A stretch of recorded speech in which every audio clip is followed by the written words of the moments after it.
Lihat sini ya, lihat. Ini zikir. Tadi turunannya kata Al-Quran, orang berzikir, hatinya akan selalu tenang, cenderung tenang. Kecenderungan sukses tinggi. Bahagia. Sudah? Meningkat kecerdasan.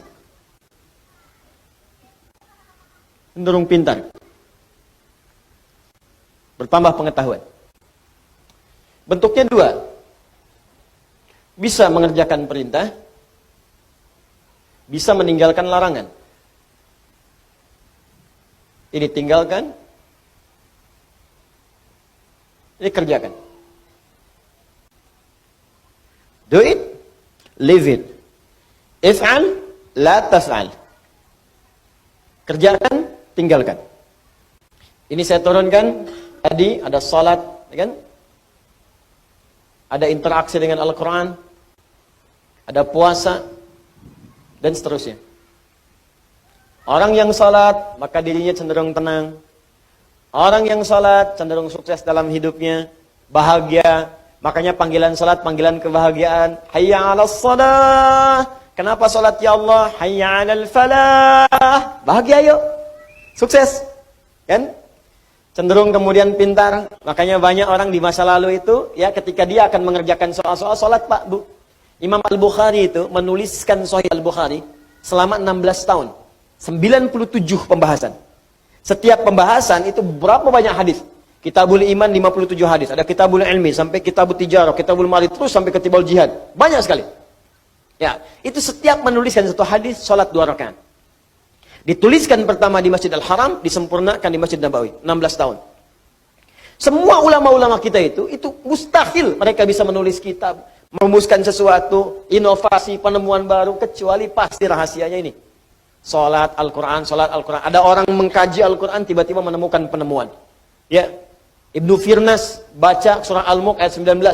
Ya, ketika membaca ayat itu, Allah awalam yarau ila tayri fawqahum saffatin wa yaqbidna ma yumsikuhunna illa rahman. Apa engkau tidak analisis, perhatikan bagaimana burung bisa terbang di udara dengan dia mengepak-ngatukan sayapnya, dijaga oleh Allah. Kalau enggak dijaga enggak bisa terbang.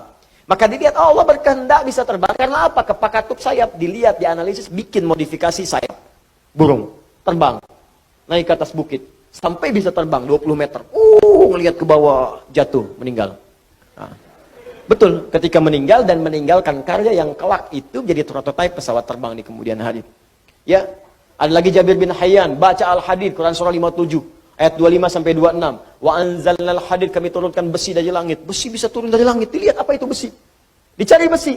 Sekarang terbukti meteor ada yang bahannya dari besi. Ya, turun dari langit. Waktu itu bingung, apa ini besi? Apa sih besi itu menarik? Dibawa ke labnya besi. Dianalisis, dikeluarkan sampai ke atom terkecilnya. Dianalisis sampai sumber-sumbernya. Sampai sekarang nomor atom besi itu terambil dari Al-Quran. Nomor atom besi Fe verum, F besar E kecil. Nomor atomnya 26. Ya, setiap atom itu punya isotop untuk menjaga stabilitas atom. Saya dulu belajar kimia. Ya. Nomor 55, 56, 57, 58. Ada 4 isotopnya. Yang paling stabil isotop nomor 57. Surah 57 ayat 25 sampai 26. Itu ada sejarahnya. Bukan John Dalton yang pertama kali menemukan atom. Jabir bin Hayyan. Ya, saya baca, kalau lagi kosong-kosong saya pergi ke toko buku. Saya beli itu buku kimia, buku fisika, matematika, latihan, lihat-lihat. Nggak tahu nanya. Buka YouTube, lihat, belajar. Saya baca, Pak. Ada anak mahasiswa datang, kamu dari mana? Kedokteran, Ustaz. Mau belajar apa? Ini, kamu bawa modul kamu kedokteran semua ke sini. Terangkan pada saya baru ajarkan pada kamu pengetahuan yang kamu inginkan. Jadi saya senang belajar. Baca. Dan ketika kita pelajari, ternyata semua relasinya dengan Islam itu tinggi. Ya, saya sering bahas, fisika juga banyak kaitannya. Fisika itu paling banyak. Karena fisika itu kaitan dengan metafisik. Metafisik paling tinggi itu ya belajar agama. Agama itu ya Islam. Makanya ketika orang belajar fisikanya benar, itu pendekatan ke Allahnya tinggi. Ya, dari bab pertama aja, bab gaya kan di fisika pertama kan. F1 sama dengan F2, gaya gerak sama dengan gaya dorong. Apa yang masuk itu yang keluar. Yang masuknya kecil, mukul kecil, maka bunyinya kecil. Mukul besar, bunyinya besar. Imannya sedikit, amalnya sedikit. Imannya kuat, amalnya makin kuat. Ya, Hukum gayanya, gaya berbanding lurus dengan tekanan, F berbanding lurus dengan P. Ketika orang ingin bergaya menunaikan ibadah, tidak akan luput dari tekanan. Ada hambatan. Apa di antara hambatannya? Banyak. Ada hambatan pribadi, hambatan di tengah. Mau berangkat ke masjid tiba-tiba hujan. Bagaimana mengatasinya? Rumusnya turunkan. Mau ke masjid hukum jamak qashar, S sama dengan V dikali T. Jarak, ya, kecepatan dikalikan dengan waktu. Ya, mencari kecepatan S sama dengan S dibagi T, V sama dengan S dibagi T. Jadi ketika kita mau ngukur ke Bandung, kecepatannya berapa supaya nggak dikosor? Nyampe. Makanya kalau mau ke Semarang pakai pesawat karena kecepatannya tinggi, waktunya semakin cepat. Ya, berangkat kemudian jam 11, nyampe jam 12, zuhur aja belum. Apa yang mau dikosor? Jelas kan? Jadi kita belajar tuh begini, ditarik ke akhlak, nyambung. Akhlak, F, gaya berbanding lurus dengan tekanan, hukum Pascalnya. Gaya berbanding lurus dengan tekanan, semakin banyak gaya, semakin tertekan. Akhlak. Banyak pokoknya. Oh, pokoknya indah deh, kalau belajarnya benar tuh enak. Di fisika tuh nggak berhenti di kampus, di kuliahan, dibawa ke masjid, masih diterapkan fisika. Ya, hukum hambatan, gaya Ohm, macam-macam. Enak pokoknya kelihatannya. Di Thomas Alva Edison itu kalau baca surat An-Nur aja, ayat 35, udah selesai tuh, nggak akan sampai 1000 kali bikin bohlam.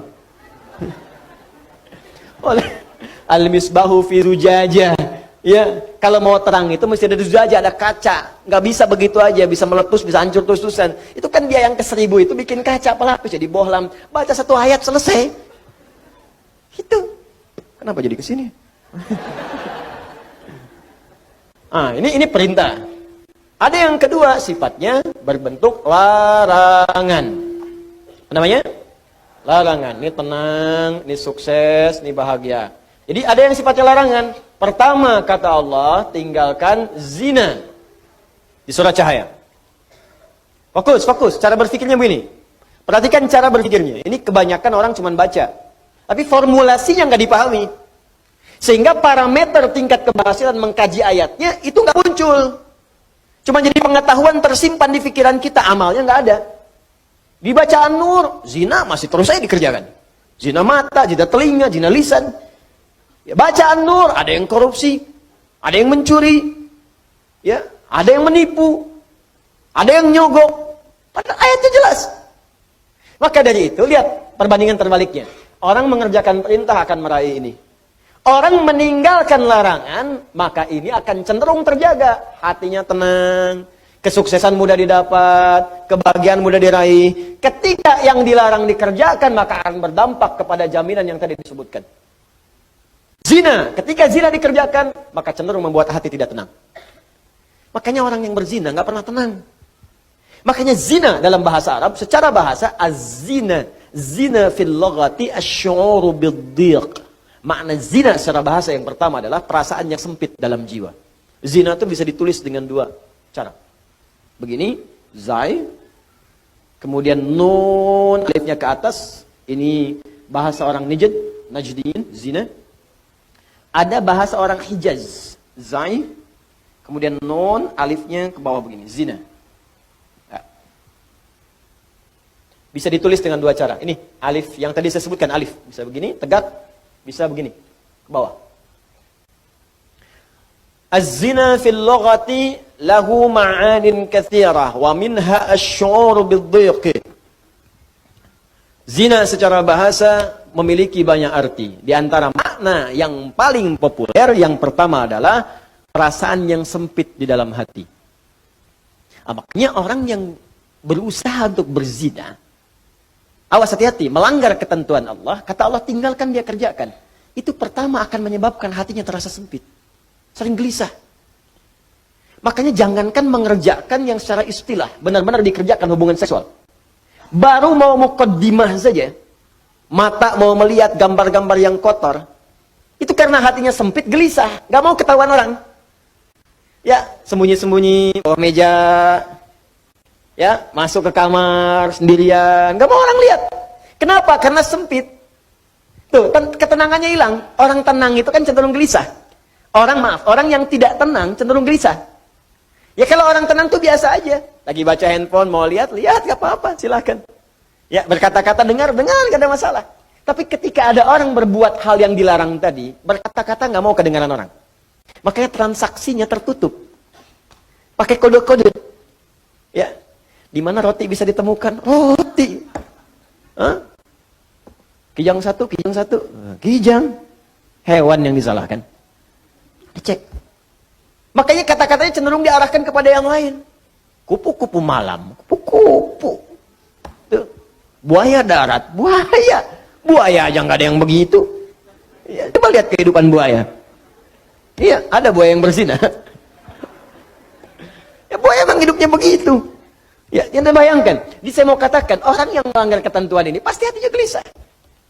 Awas, suami yang mencoba, pria yang mencoba kemudian bergaul di luar hal yang dibenarkan dan mencoba untuk berzina, pasti akan gelisah hidupnya. Puncaknya apa? Kesuksesan akan berpengaruh.